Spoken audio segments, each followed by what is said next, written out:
Le doy la bienvenida entonces a Luis Fernando Torres, asambleísta del Partido Social Cristiano. Él me acompaña desde Ambato, Ecuador. Y también a Paola Pavón, vocera oficial de la campaña Por el No. Me acompaña desde la ciudad de Guayaquil. Bienvenidos. Gracias por haber aceptado estar aquí en el programa. Buenas noches. Buenas noches. Buenas noches. Muchas gracias. Gracias, Fernando. Buenas noches. Gracias a ustedes. Muchísimas gracias por la invitación. Muy, al contrario, gracias a ustedes. Muy importante lo que va a ocurrir en el Ecuador este fin de semana, pero yo quisiera escuchar sus sís y sus nos y los porqués, obviamente, para que nuestra audiencia pueda tomarle el pulso a cada una de las posturas. Y la primera pregunta que me gustaría analizar con ustedes es esta, que desde una perspectiva inmediata me parece que es sumamente sana, y es la pregunta sobre que se sanciona a toda persona condenada por actos de corrupción con su inhabilitación para participar en la vida política del país y con la pérdida de sus bienes, según lo dispuesto en el anexo 1. Voy a iniciar, si me lo permite, Luis Fernando Torres, con las damas primero. Paola Pavón, ¿sí o no con esto, Paola? Fernando, un saludo a toda la gente que nos escucha. Mire, primero quiero iniciar señalando que esta consulta convocada el 4 de febrero es ilegal, inconstitucional y ilegítima. Esta consulta no contó con dictamen previo de la Corte Constitucional, tal como lo establece nuestra Constitución en el artículo 104. Se ha violado la Constitución y el Estado de Derecho en varios artículos, y por eso es que varios sectores en el Ecuador están solicitando el día 4 de febrero un no rotundo a la consulta. Frente a la pregunta que usted me hace, también le respondo de manera frontal. Nuestra convención del 3 de diciembre estableció dejar en libertad a la militancia 4 de las 7 preguntas. Una de las preguntas que usted plantea es una de las preguntas que está en libertad. Si me hace a mí la pregunta, yo estoy de acuerdo en que esa podría ser una votación positiva. Sin embargo, la pregunta 2, la pregunta 3 y la pregunta 6, que son realmente... Vamos para allá, Paola, vamos para allá. Paola, vamos para allá, Paola, no nos adelantemos, por favor. Interesante escuchar aquí, de parte de la vocería del no, escuchamos que en esta pregunta estarían de acuerdo en que se votara que sí, ¿no? Luis Fernando Torres, me imagino que está en la misma posición Luis Fernando Torres con esta primera pregunta. Lo escucho con atención. De ganar el sí en la consulta popular, el presidente Moreno recibirá un mensaje claro para pasar del simple cambio de estilo de gobierno a una nueva etapa. El 24 de mayo, cuando asumió el poder, logró cambiar el estilo de gobierno, pero está faltando que se pase a una etapa distinta, que se dé un verdadero cambio en el país. Y después de la consulta popular, el presidente Moreno tiene el desafío de hacerlo. Por ello, quienes estamos apoyando esta consulta, sin ser morenistas, sin ser correístas, y habiendo combatido, como en mi caso, desde hace 10 años a los socialistas que han gobernado y destruido el Ecuador, espero que el presidente Moreno logre llevarle al país hacia un nuevo modelo de libertades completas para que el Ecuador, después del 4 de febrero, sea distinto al Ecuador que hemos tenido en la última década. Y sobre todo, para que el gobierno del presidente Moreno, los 3 años y medio que le quedan, no sean una simple prolongación de la revolución ciudadana socialista. Luis Fernando, bueno, entonces ahora la pregunta, por favor, la respuesta, ¿sí o no a esta primera pregunta de la consulta popular? ¿La sanción a las personas condenadas por actos de corrupción para que sean inhabilitados? Desde todo punto de vista, sí, porque es un mensaje contra la corrupción. Entiendo que hay un gran consenso nacional alrededor de esta pregunta. Ahora, aquí hay un tema controversial y me gustaría escuchar de nueva cuenta las partes. Paola, ¿retroactivo o no? ¿Debe ser retroactivo o no? ¿Se refiere a la pregunta 1 o a la pregunta 2, Fernando? A la pregunta 1, ¿debe ser retroactivo esto o no? Mire, Fernando, hay un principio elemental en derecho, que es la no retroactividad de la ley, que además afecta a la pregunta número 2. Pero quiero señalar algo, Fernando. Si había tanta voluntad del gobierno del presidente Moreno respecto de la pregunta 1, lo pudo haber resuelto vía ley, como pasó en el país vecino del Perú. Una ley que proponga la muerte civil. Quiero además señalar el riesgo de la pregunta 1. El riesgo de la pregunta 1 es que cualquier persona que esté implicada en temas que aparentemente implique corrupción quedaría vetada políticamente. Mire, Fernando, aquí hay un tema de fondo. La consulta tiene objetivos políticos. Esto no es tan simple como si mirar las 7 preguntas. Aquí hay 3 objetivos políticos en esta consulta, Fernando. La primera es beneficiar a grupos de poder eliminando la ley de plusvalía. Segundo, vetar políticamente a algunas personas que han combatido a estos grupos de poder. Y tercero, que es la que más nos preocupa, un reparto del Estado con la pregunta número 3, que es la que más le preocupa al pueblo ecuatoriano. Más de 150 autoridades, Fernando, se pondrían a dedo con una supuesta comisión de 7 personas que no sabemos quiénes serán. 7 personas que sin duda, estoy convencida, serán hoy cercanas a estos grupos de poder que durante estos 10 años la Revolución Ciudadana ha combatido. Luis Fernando Torres, el señalamiento de Paola, esta consulta tiene una carga política para, pues, afectar, vamos a decirlo de frente, ¿no?, a correístas. De ninguna manera. Yo seré el primer afectado. Yo he sido 5 veces legislador por voto popular y después de que se apruebe la consulta no podré volver nunca más en mi vida a la Asamblea Nacional. Consecuentemente, no solamente habrá afectados en un lado, sino también en otro. Pero lo importante es que con la reorganización que vendrá después de la consulta, esperamos los ecuatorianos que no somos socialistas, que no pertenecemos a la Revolución Ciudadana, que no somos correístas ni morenistas, que se reorganice el poder para que el régimen autoritario que se implantó el año 2007 por fin desaparezca. Pero ello va a suponer también grandes desafíos, porque después del 4 de febrero, los ciudadanos deberemos de exigir del presidente Moreno que aquellos que vayan al Consejo de Participación Ciudadana Transitorio sean hombres y mujeres del más alto nivel político y moral de la República, porque solamente así se podrá dar la transición de un régimen de corte autocrático a un régimen plural, democrático, que tanto se demanda en el Ecuador. Bien, vamos a entrar en la segunda, que es sumamente compleja para muchos, para otros es la más evidente, que es el tema de la reelección, ¿no? Dejar sin efecto la reelección indefinida. Aquí hay, parece que mucha tensión. Esto es uno de los, diríamos, legados más importantes tal vez en términos electorales del presidente Correa. Paola, ¿cómo lo toman ustedes esto? ¿Les parece que puede ser una buena propuesta? A final de cuentas, el soberano es el que tiene que decidir, pero ¿se sienten atacados los correístas por esto?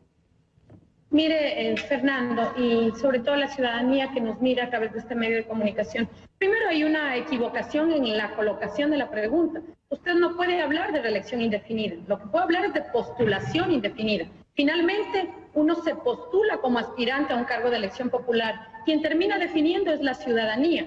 Pero vuelvo a señalar, aquí hay un tema de fondo, y el tema de fondo es invalidar políticamente a alguien que pueda combatir esos grupos de poder. Mire, en 10 años de Revolución Ciudadana, Rafael Correa sacó 12 millones de votos unipersonales. A eso es lo que le temen. Lo que lamentamos muchísimo es que los ecuatorianos tengamos que ir a las urnas con una consulta que aproximadamente costará 100 millones de dólares para invalidar políticamente a una persona. Con esta pregunta, sobre todo los ecuatorianos que están fuera del Ecuador, poco informados sobre la consulta, un Abdalá Bucaram puede volver a ser presidente, un Lucio Gutiérrez puede volver a ser presidente, un Yamil Mahuad puede volver a ser presidente. El único que no puede volver a ser presidente es Rafael Correa Delgado. Además, porque han cometido y han violado un principio elemental, como le decía, del derecho. No puede haber retroactividad.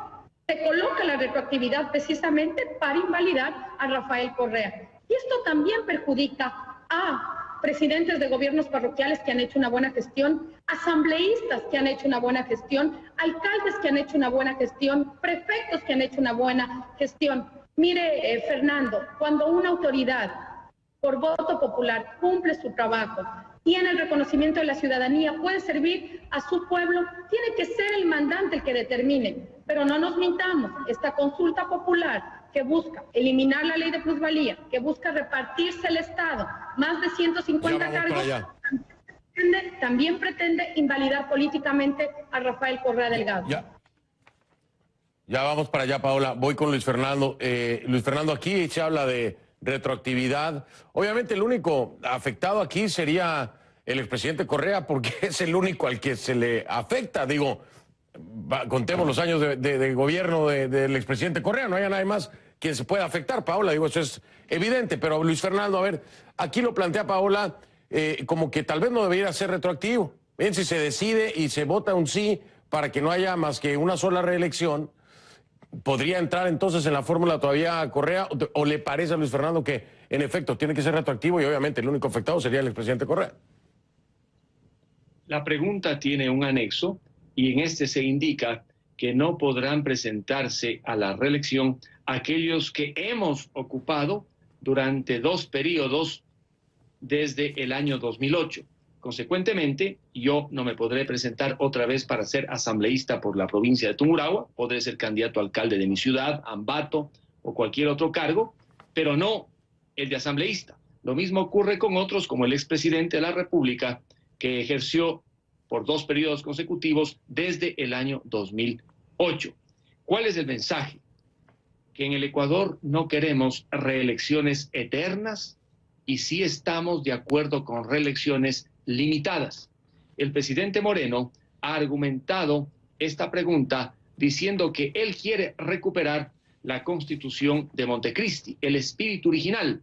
Algunos están de acuerdo con esa tesis, yo no estoy, porque yo me opuse a la Constitución Socialista del Ecuador el año 2007, perdí mi cargo, ese tiempo yo era opositor radical al presidente Correa con 56 legisladores más, pero sí estoy de acuerdo en la tesis de que se deben limitar las reelecciones, no a las reelecciones eternas, sí a unas reelecciones limitadas, porque eso se prevé, que alguien pueda ocupar 2 veces un mismo cargo. En todo caso, esta pregunta es la que más ha dividido al país, porque efectivamente el expresidente de la República tiene apoyo popular importante, bordeará el 30-35%, básicamente, y muchos se han movilizado alrededor de su tesis.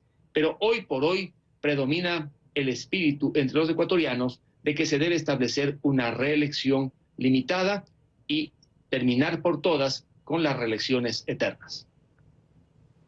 Estamos hablando de porcentajes, ese restante del 35% que pudiera tener el expresidente Rafael Correa, pues obviamente estaría más inclinado, mayormente inclinado a que se limite precisamente el tema de la reelección. Espero que en eso estén de acuerdo. En la siguiente pregunta estén de acuerdo ambos. Paola, ¿de acuerdo en enmendar la Constitución para que no prescriban los delitos sexuales en contra de niñas, niños y adolescentes?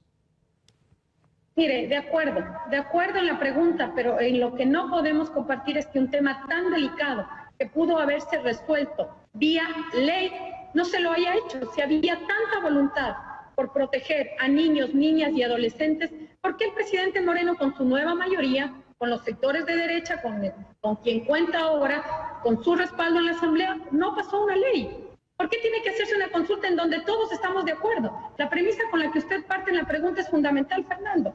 Si todo el mundo está de acuerdo en esta pregunta, ¿por qué era necesario consultarlo? ¿Por qué más bien no de manera diligente, de manera emergente, enviar un proyecto de ley que pueda ser resuelto por la Asamblea? Vuelvo a decirle, Fernando, porque hay un interés político en la consulta, que es la pregunta 6 de la ley de plusvalía, la pregunta 3 para repartirse el Estado y la pregunta 2 para invalidar a quienes han combatido por 12 años con varias victorias electorales en las urnas a estos grupos de poder.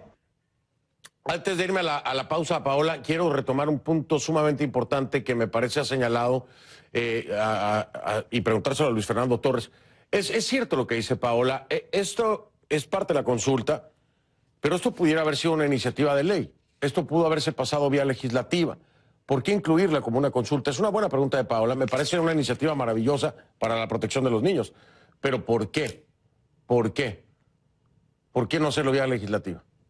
Algunos temas pudieron haberse modificado a través de leyes, en ello tiene razón Paola. Sin embargo, lo que el Ecuador necesita es un mensaje claro de la población.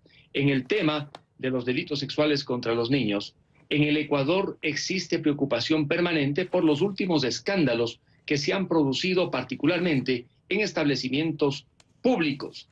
Y por ello, ahora tiene el ecuatoriano la oportunidad de enviar un mensaje contundente y claro, que no prescriban estos delitos y consecuentemente a todos aquellos mayores que hayan abusado de menores, se los podrá juzgar en cualquier momento. El mensaje es lo que más importa en la pregunta 4. Se me ha ido el tiempo, ya no pudimos recorrer todas las preguntas. Sé que la ley de plusvalía para Paola era sumamente importante, pero bueno, ya ha hecho su punto. Y también el de Consejo de Participación Ciudadana y Control Social. Perdón. La pregunta 6 es la más importante. Si me permitiera dar una opinión, quisiera hacerlo. Igualmente quisiera dar mi opinión sobre la pregunta 3, Fernando, que es la que más me preocupa. Les voy a pedir un favor. Les voy a dar la palabra. Les pido que no pasemos de un minuto con su punto en la pregunta 6, porque sé que es sumamente importante y los quiero escuchar.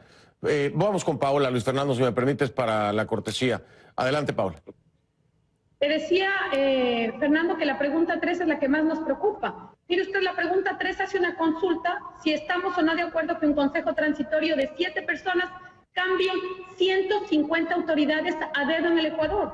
Además, el anexo plantea que este consejo transitorio tendrá que actuar hasta que se elija el consejo permanente, que aparentemente se elegiría en las elecciones locales. Cuando, si leemos bien la ley ecuatoriana, la Constitución, el Código de la Democracia y la Constitución, sabemos perfectamente que no se pueden hacer modificaciones hasta un año antes de la elección. Esta es la verdadera trampa. Lo que están buscando es repartirse el Estado. ¿Quién, Fernando? Esos grupos de poder que antes de la Revolución Ciudadana colocaban. Para que usted tenga la idea, se podría cambiar contralor, fiscal, magistrados de justicia, todas las superintendencias, superintendencia de banco, con 150 autoridades colocadas a dedo con un consejo transitorio que no sabemos quién va a ser, pero le garantizo, Fernando, que serán estos nuevos actores. Ahora el Partido Social Cristiano, el PRE, el Partido Social Cristiano, que son los que tanto daño le han hecho a nuestro país en el pasado. Paola, la interrumpo. Le di su minuto. Voy a escuchar ahora a Luis Fernando Torres con su punto. ¿Sobre cuál pregunta, Luis Fernando? Adelante. La número 6. Adelante. Sí. La pregunta número 6 es la más importante. Los socialistas aprobaron en diciembre del 2016 la ley de impuesto a la plusvalía inmobiliaria, una ley perversa. El sector de la construcción en el país ha decrecido en 8%. Y una de las causas del decrecimiento es la ley que se aprobó en diciembre del año 2016. Esta ley grava con un impuesto confiscatorio de hasta el 75% a la utilidad extraordinaria en la segunda venta. Pero como se ha planteado la ley de manera tan perversa, la gente no quiere comprar inmuebles, el constructor no quiere invertir. Por ello, si el pueblo mayoritariamente vota sí como tiene que votar, esta ley será derogada con el proyecto que enviará el presidente Moreno a la Asamblea y se podrá generar empleo y trabajo.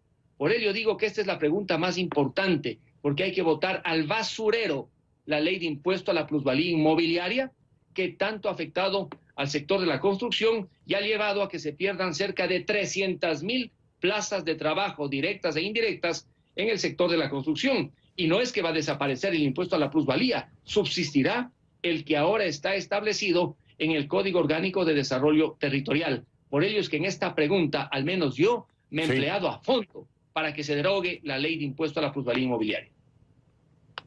Tengo el tiempo limitado ya, Paola, agradecerle a Luis Fernando también. Es Luis Fernando Torres, asambleísta del Partido Social Cristiano. Paola Pavón, vocera oficial de la campaña por el no. Este fin de semana el soberano decidirá y el lunes veremos, tal vez estemos hablando aquí de nueva cuenta, si me lo permiten. Gracias a ambos, buenas noches. Gracias. Buenas noches. Gracias también, Fernando. Gracias, muy amables. Hago una pausa, tengo otro tema esta noche en conclusiones, es Perú. La pregunta es: ¿fuerza impopular? La salida